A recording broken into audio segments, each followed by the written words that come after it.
Free area. Hello အားလုံးပဲမင်္ဂလာပါဒီ video လေးကတော့ Windows 10မှာ camera filter preset ကိုထည့်နည်းပေါ့ install လုပ်နေလို့လည်းပြောလို့ရအောင်ပေါ့နော်အရင်ဆုံးတော့ကျွန်တော်တို့ကဒီ preset တွေကို download ဆွဲပြီးဒီ folder တစ်ခုနဲ့ထားအောင်ပေါ့နော်လောလောဆယ်တော့ကျွန်တော်ဒီ preset လေးကိုကျွန်တော်ထည့်ပြအောင်ဖြစ်တယ်အရင်ဆုံးကျွန်တော်က copy ကူးလိုက်မယ်ပေါ့နော် copy ကူးပြီးတော့ကျတော့ကျွန်တော် my computer ဖွင့်အောင်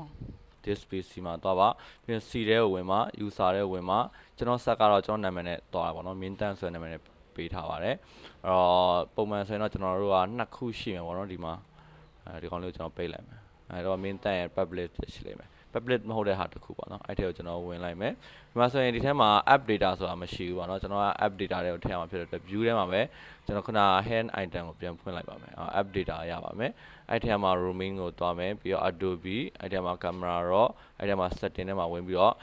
ကျွန်တော်တို့ရဲ့ဒီ preset ကိုခုန copy ကူးထားတဲ့ preset ကိုဒီမှာ paste လုပ်လိုက်ရုံပဲပေါ့နော်ဒါဟိုလိုကြီးတက်ကြီး installation တက်လုပ်စရာမလိုဘူးပေါ့နော် copy paste လုပ်ရင်ရပါတယ်ကိုကဒီမှာကျွန်တော်တို့ကဟိုမှာဒီကျွန်တော် window ပြန်တင်မှာတို့ photoshop ပြန်တင်မှာတို့ကြာရင် photoshop ပြန် install လုပ်မယ်အသစ်လုပ်ချင်တယ်ဆိုရင်ကိုဒီ photoshop အဟောင်းထဲမှာရှိတဲ့ preset တွေပေါ့နော်အဲ့ဟာတွေကိုကျွန်တော်တို့ကမပြောက်ပြတ်သွားခြင်းဘူးဆိုရင်တော့ဒီဟာတွေကိုကျွန်တော်တို့အားလုံး copy ကူးပြီးတော့เนาะ copy လုပ်ပြီးတော့ကျွန်တော်တို့က file တစ် file နဲ့ save ထားလိုက်ပါပြီးတော့ကြာရင်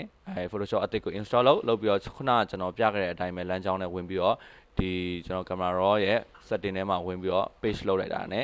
ဒီကျွန်တော်တို့အရင်ကကျွန်တော်မှတ်ထားတဲ့ကျွန်တော် preset တွေကရှိနေမှာဖြစ်ပါတယ်လောလောကူရိုးရှင်းရှင်းပါပဲအဆင်ပြေပါတယ်အရင်ကြီးမခက်ပါဘူးပေါ့နော်လုပ်ကြည့်ပါအားလုံးအဆင်ပြေမယ်လို့မျှော်လင့်ပါတယ်